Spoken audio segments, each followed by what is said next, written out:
Jerseys. It is first place versus last place, but we all know in the crazy world of college basketball, that's when unexpected things can happen, and we'll find out of Norman, Towers, Tagayi, Kingery, and Salenbine. Yeah, I think it all kind of marries together when you talk about the post play with the shooting, Paul. The inside-out game kills people. Seventh straight game that the Bulls will start four freshmen. Only team in the country to start four freshmen right now. And it's Roe Lopez, Corey, Jackson, and Lucas. And Lopez into the lane, kicks it for Corey, steps around the defender, goes off glass, up and in. The redshirt freshman, the backboard, back come the Bulls. Here's Anaya Rowe with the handoff to Corey. Corey puts it up and in. They've been doing a good job of not letting Anaya Rowe have any real open looks early in this game. Now they get it down to the big 6'5" Tessa Towers, and just really composed down there in the paint. Drop step move and just took care of business. And Diane Jackson with the short baseline jumper. Diane Jackson on that low block again. Matched up with Salenbine, and Salenbine blocks the shot. And prompts the break. Here comes Norman. Nice pass. Tagayi up and in. Corey down the lane. Nice move to create an opening, and that's three baskets early. Thought we'll get it when we return after our first media timeout. We're tied. Verboot in the ball game for the first time. Norman with a flailing runner at the rim. Won't go. Caballero, you're right. And they were able to recover enough for Verboot to put it up and in. Entrance pass there, but that was a really nice set UB ran to get her a look down low. And then this is just a point guard knowing that she's got to get something created here. She's going to attack off the dribble, just toss something up. She's given Coach Sharkey some really solid minutes to spell Paula Lopez when she comes in. Here's Norman, gonna throw it up towards the rim, and this time it rolls in all season long. Yeah, it's just good little dribble handoff action. It's forcing Buffalo to good drive there by Ball State.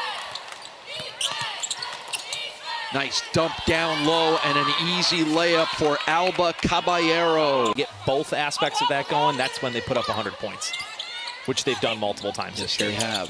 Verboot down low for Caballero, who powers her way up and in. And the scoreless run for Buffalo, that's about 3 minutes long, continues, and the run continues. You know, Kristen Sharkey, she started 85 straight games to end her UB career, and she led the Bulls to back-to-back winning seasons for the first time in 15 years. Off the steal, an easy bucket for Anise Tagayi. Still a bucket getter. Shot clock to 2, and again, wow! Anaya Rowe forced to throw one up. He's way downtown, nowhere to go with it. Why not? A little step back, bottom. Whew.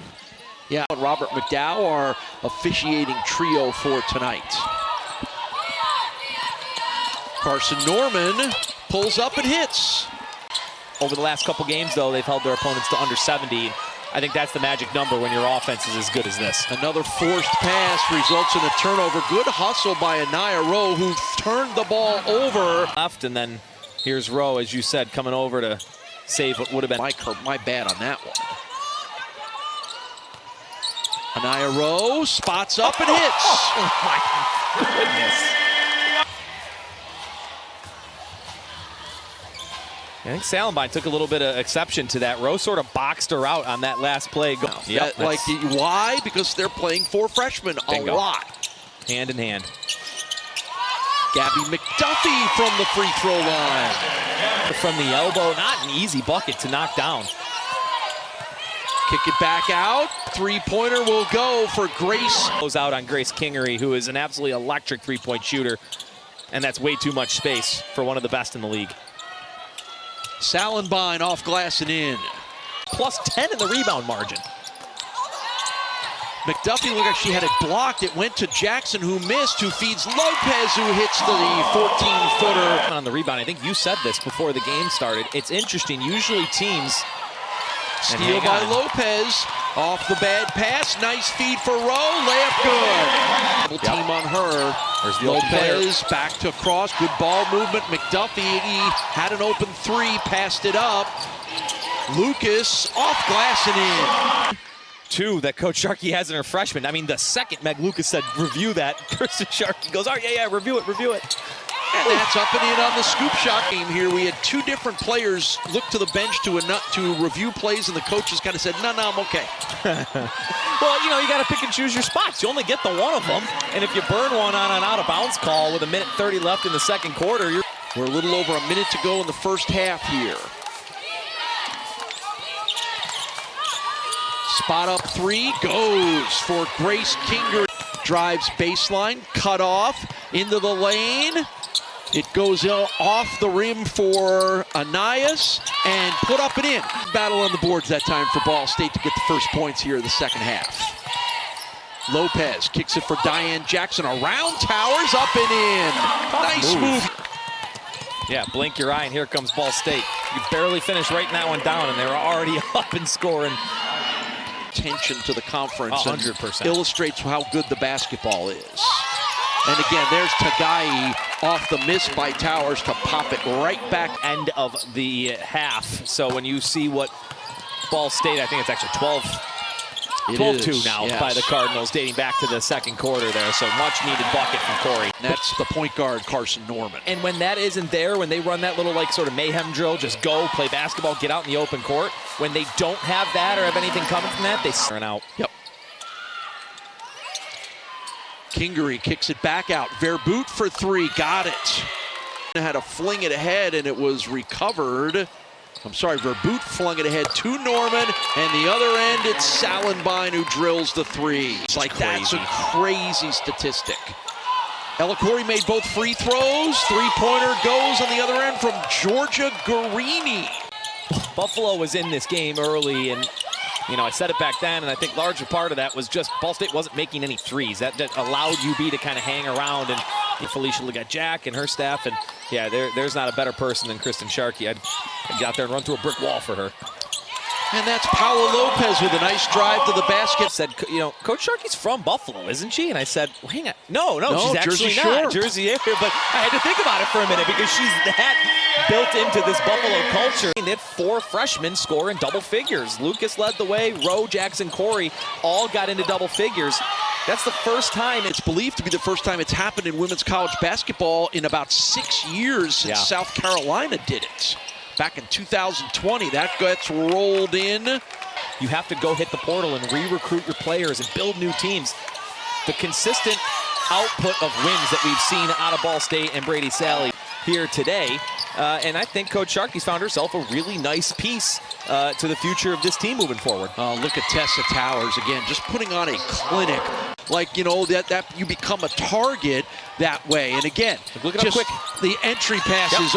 It's all about a great entry pass from Grace Kingery. It's coming, double teaming me on the block, kick it out to the perimeter. And you can see her out on defense there, and because she left her person against Diane Jackson's going to be open in the middle of the lane. Yeah, that's a duo that we're going to see a lot of over the next few seasons, that Rowe and Jackson duo. Missouri Ransom gets in the middle of that pass, and then it goes back the other way, and it's a layup for Anaya Rowe. We're seeing a little 6-0 run here, and Ball State has not scored in nearly 3 minutes. UB doing a much better job on the glass. Norman with the floater that falls. Liza Field puts up the three, it won't go.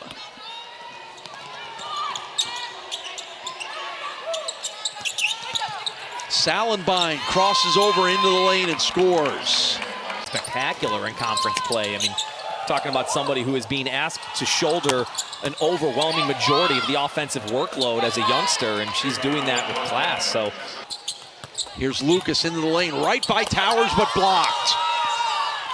Big block by Tessa Towers, triggers the break the other way and triggers the three. And this one has kind of gone the way that you would have expected when you had the #1 team and the 13th team in the Mid-American Conference. Tough three by Rowe. She wanted a foul call, didn't get it, where they are 5 of 8. Rowe right to the rim, count it, and the foul. Speaking of the Olympics, in and out a little bit. Big win for our hockey team today. Yes. And your pal, college buddy Mike Tirico, obviously the face of the Olympics. Interestingly enough, as I was doing a little research on this, the Ball Company no longer makes glass jars. Bizarre. Yes, seems a little bit. Does kind of reminds me a little bit of freshman year Teresa Onwuka. She's got this length and this sneaky athleticism about her that she plays really good defense. She's a catalyst defensively. Yeah, really nice job. Ball State has just stayed so consistent over the last 10 years. And, you know, as the defending champs and as the current 1 seeds right now. As the top team in the MAC stays that way with a not quite as dominating early, but this was a big second half.